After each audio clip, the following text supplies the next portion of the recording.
E aí pessoal, beleza? Tudo bem? Tudo jóia com vocês?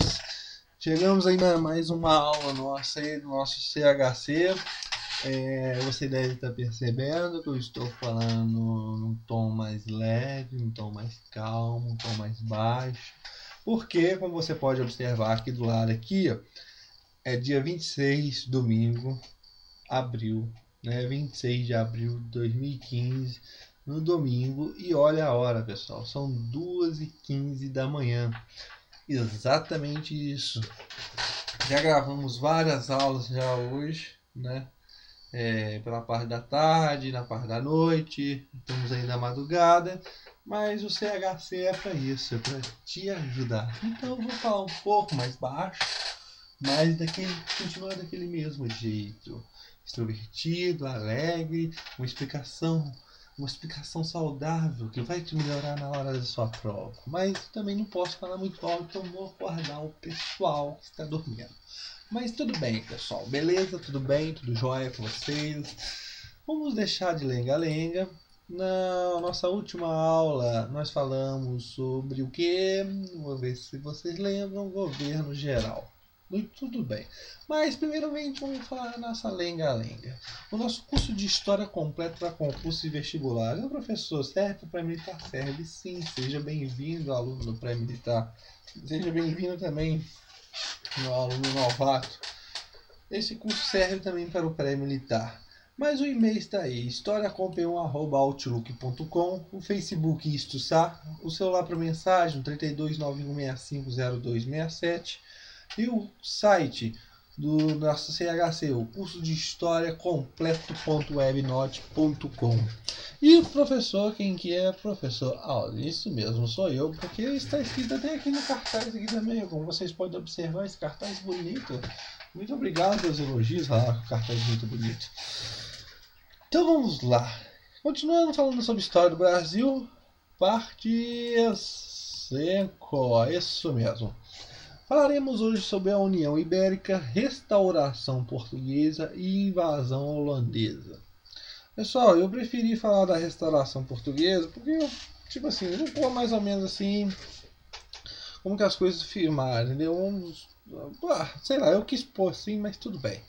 Vou falar sobre invasão holandesa mais pro finalzinho, porque é interessante algumas coisas. Beleza, pessoal? Mas a União Ibérica é de suma importância para você. Você deve estar se perguntando, professor, você falou da União Ibérica um pouquinho na sua última aula? Sim, falei sim. Em 1580, o que vai acontecer é a união das duas coroas, tanto de Portugal como a coroa de Espanha. Vai até 1640. Mas por que dessa união? O que aconteceu nessa união? O que aconteceu, pessoal, foi a morte do rei de Portugal, Dom Sebastião. Ele morreu na Batalha de Alqueva, na atual Marrocos, né? Não conseguiu, claro, ele estava em muita desvantagem sobre o superior exército mouro, entendeu? Mas ninguém sabe se o cara morreu e tudo mais, aquela coisa, mas o cara não apareceu. E o que aconteceu, infelizmente? É que ele não deixa herdeiros. E nesse caso, pessoal, a gente já vinha lá na Revolução de Aves, aquelas outras coisas e tudo mais. Quando você não deixa herdeiro, pessoal, numa situação dessa, cria um problema político muito forte. Por quê? Quem que vai suceder o rei do trono agora que está em vacância?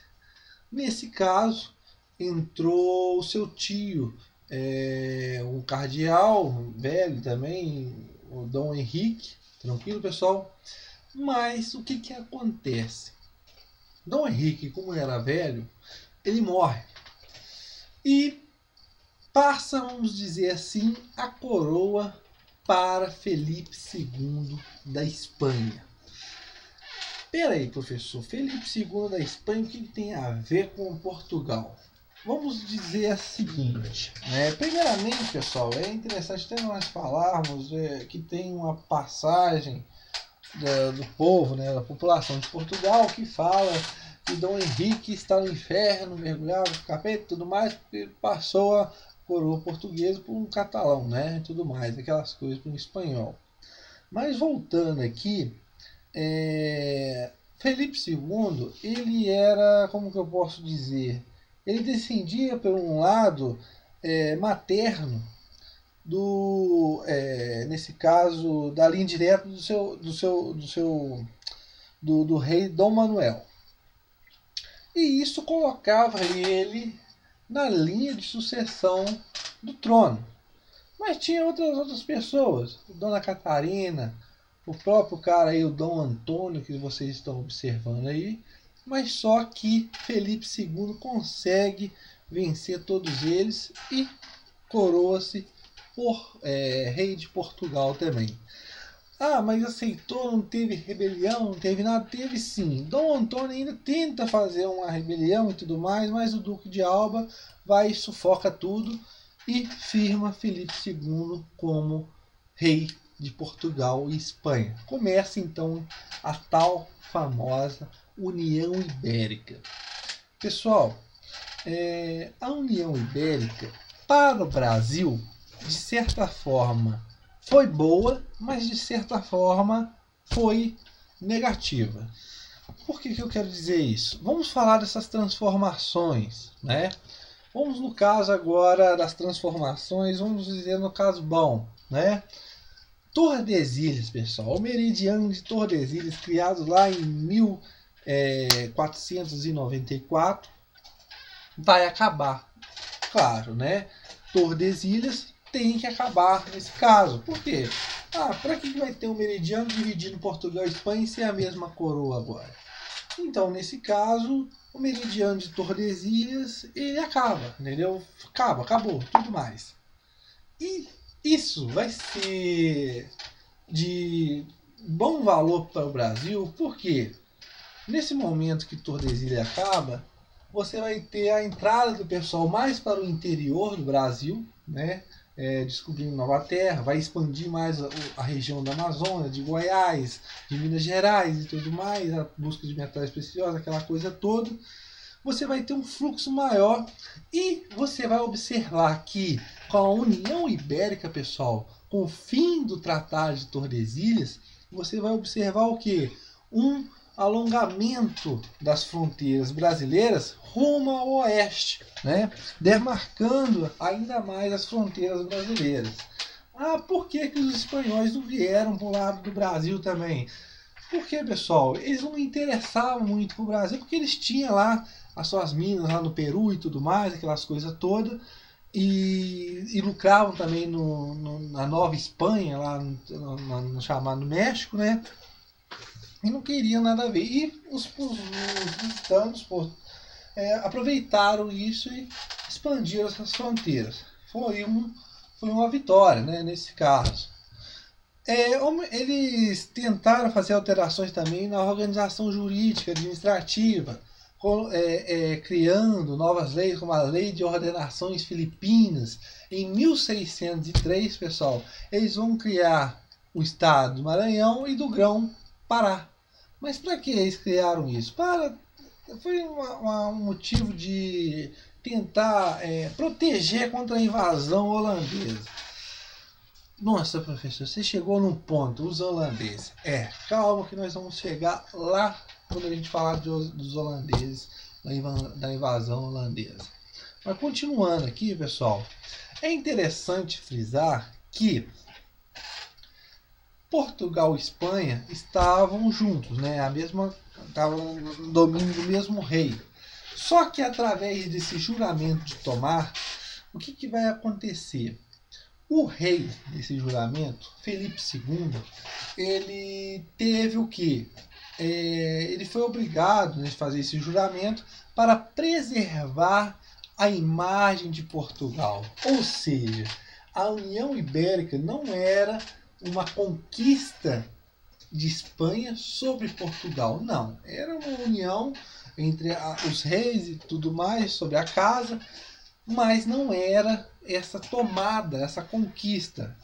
Ou seja, esse juramento de Tomar reconhecia que a imagem de Portugal ainda detinha ainda seus controles sobre suas colônias, ele podia ainda fazer a administração de suas colônias, na produção do açúcar e tudo mais, ele poderia ainda manter as suas leis e também seus costumes, e entre outras coisas. É uma coisa diferente, né? Mas, nesse caso aí, o caso do juramento de Tomar, foi preservada essa imagem de Portugal, sendo que ele dito que não foi conquistado pela Espanha. Beleza, pessoal? Mas é interessante nós observar um caso desse juramento. Por que Felipe II foi tão bondoso nesse caso? Felipe II, pessoal, ele fica desinteressado por Portugal e também pelo Brasil. A parte econômica para ele não significava Brasil e Portugal. Por quê? Ele tinha as minas dele de Potosí e estava dando aquele lucro danado, né? Enchendo os corpos e tudo mais.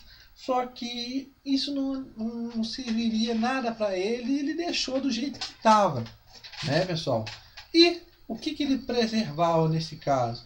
Ele não via, nesse caso, então, a dominação, mas via uma forma de ter mais poder frente os outros estados. Tranquilo, pessoal? Mas esse desinteresse por parte de Portugal e Brasil tinha sim, porque ele estava já resolvido de vida já. Beleza, pessoal? Passando para nossa próximo slide aí, nós falaremos sobre a restauração portuguesa. No próximo slide eu vou falar sobre a invasão holandesa, pessoal. Calma, mas eu quero contar nesse caso aqui o fim da União Ibérica. O que vai acontecer nesse caso? Professor, a União Ibérica, nesse caso, os comerciantes, a elite portuguesa, ela concordou assim normalmente com a União Ibérica e tudo mais? Sim, exatamente isso. A União Ibérica foi aceita pelos comerciantes portugueses. Como isso que eu quero dizer? Eles aceitaram porque a partir dessa união abriu mais frentes de negócio para esses comerciantes, para essa elite. Então foi um benefício, sim, para essa elite de aceitar. Mas foi um malefício também. Por quê? Porque essa união com a Espanha, além de trazer os benefícios, trazia também quem? Os inimigos dos espanhóis. E isso, infelizmente, é ruim nesse caso, né? E o que vai ser pior ainda, que os inimigos, no caso aqui, os holandeses, vão começar a conquistar as possessões portuguesas. Por exemplo, no Brasil, vão começar a investir nas colônias africanas, tomando esse dito Império Português Atlântico. Tranquilo, pessoal? E o pessoal vai se revoltar com isso. Em 1640, a população se rebela junto com o Duque de Bragança, que dá fim à tal da União Ibérica, e o cara vira o Dom João IV. Pessoal, nós já vimos a dinastia Borgonha, a dinastia de Aves e agora a nova dinastia da Casa de Bragança. Tranquilo, pessoal? Beleza? Tudo bem? Fim da União Ibérica. Agora vamos passar para a tal invasão holandesa. Por quê, pessoal? Foi depois do fim da União Ibérica e com a restauração portuguesa que conseguiram expulsar os holandeses. Mas eu quero falar aqui agora sobre a invasão holandesa. Não eram inimigos. Os holandeses, pessoal, no começo, antes da União Ibérica, eles não eram inimigos dos portugueses. Além, eram amiguinhos ainda. Por quê? Os holandeses, pessoal, eu vou explicar mais na frente, eles eram poderosos, eram fortes, eram comerciantes e tudo mais. Eles financiavam engenhos aqui no Brasil eles intermediavam a venda do açúcar brasileiro no mercado europeu. Era uma coisa mil maravilhas. Os holandeses e portugueses se davam bem. Mas a partir dessa União Ibérica, o que vai acontecer? Os holandeses vão se voltar contra Portugal. Mas por que ele se volta contra Portugal? Por causa da velha contenda entre Espanha e Holanda. Pessoal, eu quero explicar para vocês, para que vocês tenham um entendimento mais ou menos do que foi esse caso. Vamos dizer que as regiões onde hoje compreende a Bélgica e a Holanda, né, eram ocupadas por um conjunto de várias províncias, né, e eram dominados Países Baixos. Essas províncias tinham uma certa autonomia, né? Elas tinham grande influência no comércio marítimo e tudo mais. Elas tinham uma pequena autonomia. Por quê? Elas estavam subjugadas ao chamado Sacro Império Germânico, né? O Sacro Império Romano Germânico. E o que vai acontecer? Elas estavam sobre... Elas tinham que dar explicações para Carlos V, né? Imperador do Sacro Império Romano Germânico. Quando o imperador do Sacro Império Germânico ele quer passar uma parte dos Países Baixos para o seu filho Felipe, que seria depois o rei da França, virando o tal aí do Felipe II. Beleza. Passou para Felipe II, ficou agora sob dominação da Espanha. Só que Felipe II, pessoal, era um absolutista e católico fervoroso. Com isso, pessoal, nós observamos o que? Esses países, os Países Baixos nesse caso, são predominantes o que? Protestantes. Tranquilo? E eles não vão aceitar se subordinar a um rei católico, né? E em 1563 começa essa briga aí, essa revolta e tudo mais. O que vai acontecer? O conflito vai continuar, né? E parte dos Países Baixos do Sul, né? Nesse caso, eles vão fazer um pacto, né? Tinha um pouco de maioria católica, onde a atual Bélgica e tudo mais. Eles vão fazer um pacto com Felipe II. E vão entrar e tudo mais, vão ser subordinados pela Espanha e tudo mais. Só que as províncias do norte, né, não vão aceitar e vão continuar ainda na contenda, né, nessa guerra pela independência. E o que vai acontecer em 1579, vai haver a separação, né, formando o chamado República das Províncias Unidas dos Países Baixos, a atual Holanda, né?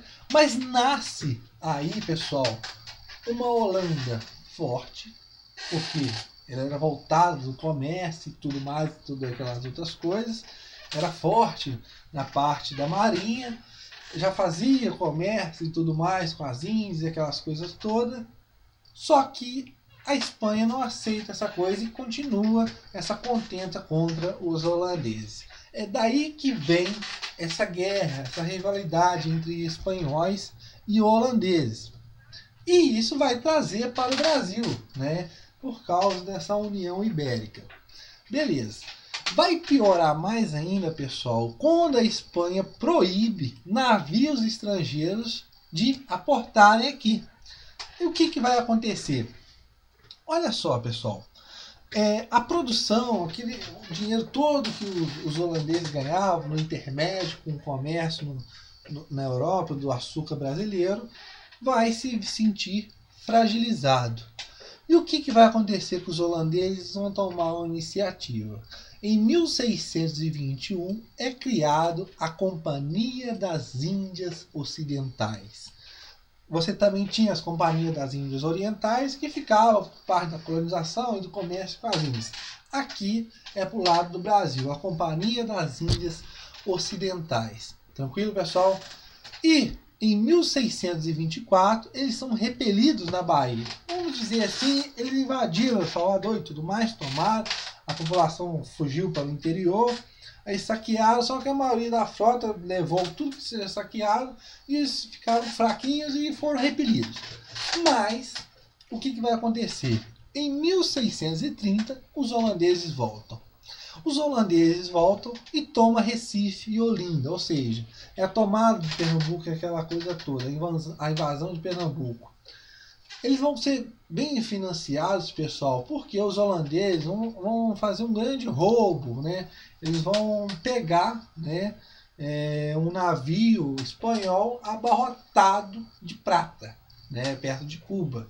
E isso vai financiar essa volta dos holandeses e vão conseguir tomar Recife e Olinda. Tranquilo, pessoal? E vão dominar aquela área. É interessante aqui frisar também, pessoal, que os senhores de engenho daquela região tiveram, sabe, sempre teve essa tentar repelir os holandeses e tudo mais, mas vários senhores de engenhos aceitaram essa dominação holandesa. Por quê?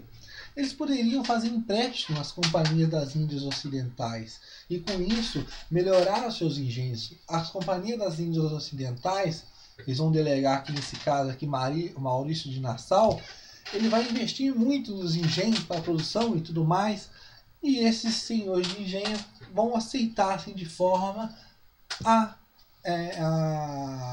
fixação dos holandeses nesse caso.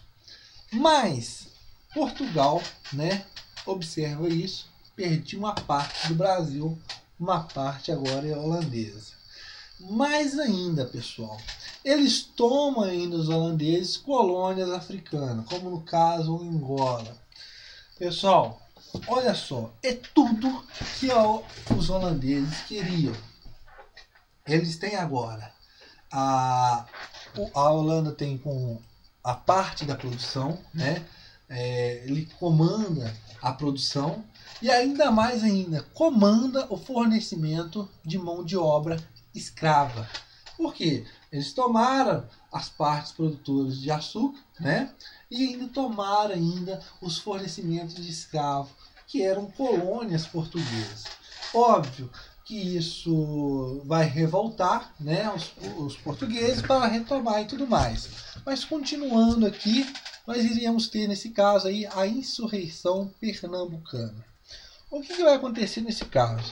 As companhias das Índias Ocidentais, pessoal, vão demitir Maurício de Nassau e vão começar a fazer um arroxo fiscal.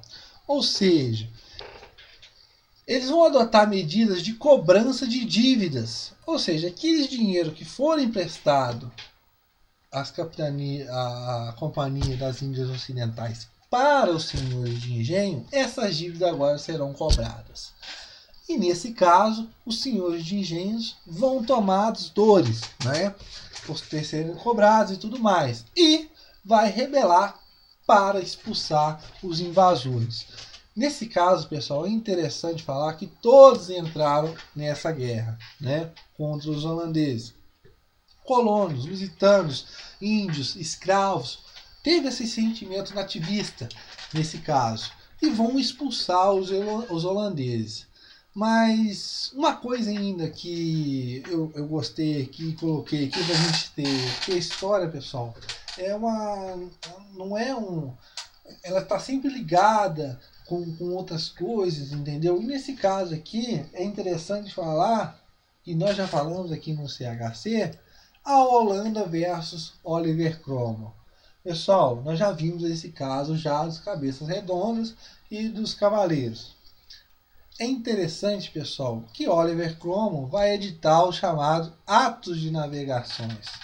Ou seja, tudo que era comercializado tinha que ser comercializado em navios britânicos, navios ingleses, para anular o que? A concorrência holandesa. E vai dar resultado, né? Os holandeses vão perder essa concorrência e eles vão ficar fraquinhos e vai também ajudar na expulsão dos holandeses do Brasil. Tranquilo, pessoal? Beleza? Tudo bem? chegamos aí ao fim de mais uma aula, né? Temos 24 minutos, vai dar agora 25, né? Vamos quase parar o cronômetro. Mas é interessante nós perguntar aqui, se nós continuássemos sendo colonizados pelos holandeses, se desse certo a empreitada na Companhia das Índias Ocidentais, será que hoje seria diferente? Né? Nós não sabemos, mas é interessante pensar nesse caso, né? Porque são pensamentos diferentes, entre outras coisas. Mas deu no que deu. Os holandeses ficaram fracos, principalmente pelos atos de navegações, prejudicou muito o comércio holandês e prejudicou mais ainda com o arroxo fiscal que eles fizeram cobrar essas dívidas sobre os senhores. Eles vão ser financiados principalmente pela Capitania do Rio de Janeiro e vão ser expulsos. Tranquilo, pessoal? Salvador Correia de Sá vai conseguir conquistar, recuperar Angola e Portugal vai voltar com sua colônia de fornecimento de mão de obra e também com a sua produção de açúcar. Beleza, pessoal? Na nossa próxima aula, nós devemos falar sobre o ciclo, né? Vamos falar mais um pouquinho sobre o pau-brasil, eu acho, um pouquinho. Vou ver, dependendo das provas. Tem que dar uma olhada nas provas e tudo mais, mas vamos frisar bem o açúcar, o ouro e entre outras coisas. Valeu, pessoal, um abraço para vocês e espero vocês na nossa próxima aula. Valeu, pessoal!